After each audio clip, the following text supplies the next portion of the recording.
Hey guys, it's me, Gimpy, and I'm back again with something a little different for you than what I normally do. Sorry you guys haven't seen me in a little while. Had a few health things that slowed me up, but part of what has slowed me up is the fact that I've been working on what you see now. Kontact now, Fireteam, Red Eclipse. I've actually been working with the developer of the game, and some other guys have been helping me out with it to take and learn the game, how it works, some of the basics of it. And I've been doing something I normally don't do, which is Vassal. And I get a lot of people love Vassal. It's really not my cup of tea, but unfortunately the only way I can experience this right now is to work with it in Vassal, which, you know, for this game, I'll make the exception. So the developer actually set me up with a Vassal module and basically the components that I would need to try to solo this game and see how it works and get the basics down. He took a few hours the other day and went over it with me. Depending on when I get this up, I'll have gone over some more stuff with a different gentleman. Tony's been helping me out with it. Steve's been helping me out with it. They've been putting in the effort to help me learn this so I can show you guys. And I gotta say, I'm really excited. Those of you who watch my channel for a while know that I love Lock and Load Tactical, and this is very similar to Lock and Load Tactical, but it's bringing a lot of different components to it. The way the command structure works, the way vehicles work, the way the dice rolling works in it. It's a tactical game that is trying to account for the random occurrences that happen in combat. Anything can happen, you know, and they're doing quite well with it. I gotta say, I have enjoyed what I've seen thus far. I'm definitely eager to try it out.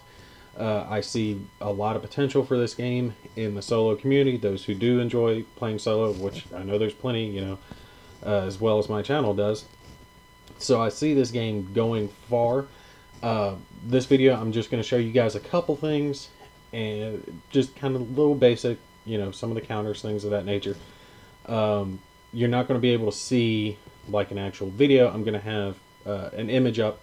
Actually, we'll just go ahead and switch over to it and you guys will see what I'm talking about. Alright, so here you can see this is a image that I took from the Vassal module. This is one of the maps for it. And I've thrown some counters on it just so you can see the basic gist of them. And one of that card looking thing is the unit info card for vehicles. They operate a little differently than other things that you've seen previously. What I'm going to try to do for you guys is to take and play some games on it. Definitely be small scale because it'll kind of wear me out if I have to try to get 100 different images. But take and play a few of the games, take some images for you guys, take and show you how it's working, what the dice rolls are, how the units move around, things of that nature. It's going to be something I'm going to have to kind of fiddle with because I'm not used to using Vassal, but we're going to make it work. I want you guys to see the gist, how the game works, and the big thing for me is the leadership and command ratings. I just love how they're doing this. It is a chip pull system, so it's not an I go, you go thing. And if you look, I have set, like I said, some counters out there. The one on the left, marking it for you guys now, this is one of the leader counters. All right, you can see different from Lock and Load Tactical game systems that these leaders have movement values and firepower and range, so they can attack on their own. They're not as powerful as a regular infantry unit, but they're meant to lead the battle. The cool thing about this game is that the amount of impulses you get and the amount of commands you get to actually control your troops vary depending on how many commanders you have, how many leaders you have, and the quality of the leader. So you can see the leader that I have set out here. At the top left of the counter, it has a 2 in that golden hexagon looking circle thing. That is its leadership value, okay? That shows the range at which he can command other troops, but it's also how many command points basically he's worth. So what you're going to do when you're playing the game is you're going to get 1 point for each leader that you have, and then you're going to add their leadership values to that. So for this guy, if we just had him, we would have a 3. All right, 1 for him himself, and then 2 for his value. And it's going to work that way. You're going to have some leaders that have a 0 value. You're going to have some leaders that have a 2, 1. Yeah, just like in the tactical games, they're going to vary. You'll have good ones or bad ones. And the bad ones don't add as much to your command structure as the good ones. They're able to control more. And it's neat. Now, keep in mind that everything I'm showing you guys right now is basically beta. Okay? It's a beta test. It's not coming out till probably towards the end of this year. And it's a work in progress, so some of the rules might change, some of the values might change. So don't take anything I'm showing you as set in stone. But definitely stuff that you should be excited about. So when you're going to have multiple leaders on the board, like the game we were playing, he laid out some leaders and just had me kind of figure out how many command points I was getting. And there's a matrix I'll show you in the next video. Depending on how many leadership points you have is going to affect how many counters that you get to draw and put in your command cup. And you'll have counters worth 1, 2, 3 order points that you'll be able to use on your impulses, and then you'll have so many impulses that you'll be able to use in the turn. And it's something I'm really going to have to show you in a game, but it changes the way the whole impulse system works, and you can't take anything as a guarantee. The next turn is not promised to you in this game system. Especially right now, it's roughly the 7th turn on a game. You're going to roll 2 dice, and then depending on certain factors, the next turn may or may not happen. And then when you throw that into the fact that it's randomized chip pool and you're going to lose commands, basically impulses, during the game, as you lose leaders as they're taken out, the whole game becomes randomized. Nothing is set in stone when you're playing this. And I think that's one of the key elements to it. But of course, there's other things different to it, but every game has its little niche thing that I think that makes it different. And for Kontact now, it is entirely, wholeheartedly the command system. It really blew me away. I've loved everything about it right now. You guys have got to check that out. Like I said, I know this is a short video and I'm not showing you guys as much as you probably would like to see, but this is just to give you a taste of it, let you see little bits of it. So here on the left, you see the leader. Like I said, his leadership value is there in the top left corner.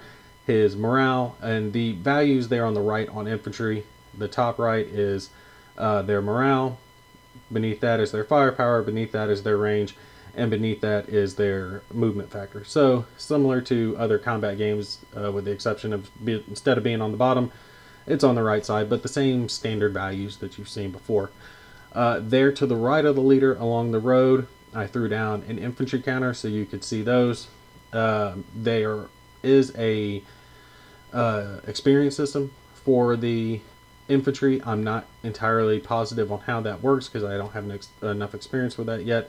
I will go more in depth on it when I know more about it, but there are veteran, green, and just standard troops, regular. So you got veteran, regular, and green troops, which are, I'm assuming, going to affect their stats among other things.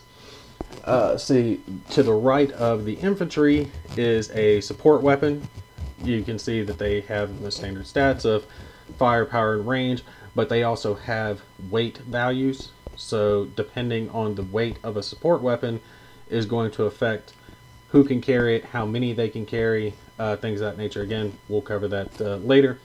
To the right of the support weapon is a armor leader, and you see in his top left, his number is a 12 versus a 2, but that's not actually his leadership rating. Like, he can't command things way off all in the distance and have 12 points that he's adding to the command value. Armor leaders work a lot different than infantry leaders do. Again, we'll get into that when we get into an actual game. And then to the right of that, I threw down a M1 Abram, just a vehicle counter. And you can see that their counters are light on information right now, and that's because you do have those unit cards down there below. And part of the reason I'm also excited about this system is the way the dice are set up into it. that it can be incorporated into different time periods because it's that 3 dice system of white, black, and red. And depending, you're always going to roll all 3 dice, but depending on the weapon system being used is going to affect what dice you're actually using and like accounting into the roll itself. So if they want to do a World War II system, it'll be a white number for its combat value, which means that you're only going to be looking at the white dice because it's a semi-automatic weapon, or it's, semi-automatic weapon. And then black value numbers like you see on the infantry and the leader counters means that you look at the white number, or the white die and the black die, and then you can see there are some red numbers on the M1, which means you're going to use all 3 dice, and then those have the potential to cause fires, which can spread and just do all sorts of neat things into the game. So it's an in-depth system that is simplistic in nature, to where you can automatically look at the number itself, unless you're colorblind, I guess, and know what you're getting. If it's a white number, 1 dice. If it's a black number, 2 dice. If it's red number, 3 dice. The very simplistic system, but deep enough to be associated with multiple different weapon systems. That's another aspect of the game that I am definitely excited about at this point. So you guys stay tuned for more. Like I said, I'm sorry I'm not showing you a whole lot here yet, but I wanted to just give you a taste of what I have been working on, what I've been poking at the past few days. Let you guys know I haven't forgot about you, and to stay on the lookout, I will have some more videos of Kontact now and its systems and how it works. I did make sure with the developer that he didn't mind if I showed off aspects of his game. You know, I really appreciate him taking the time to let me poke at it and then show you guys how it's going to work to help get you guys all excited about this upcoming game system.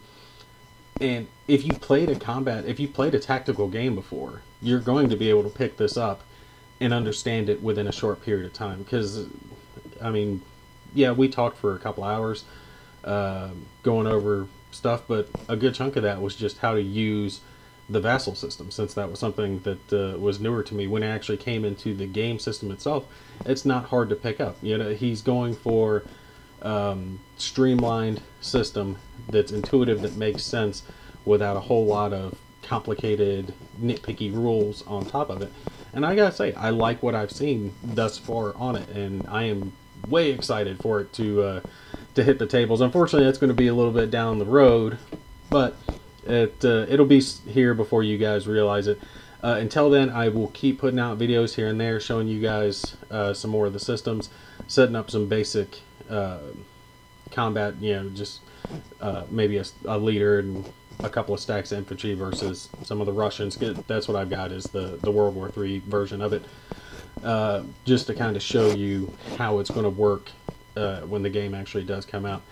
So you guys stay tuned for that, and I will catch you in the next one.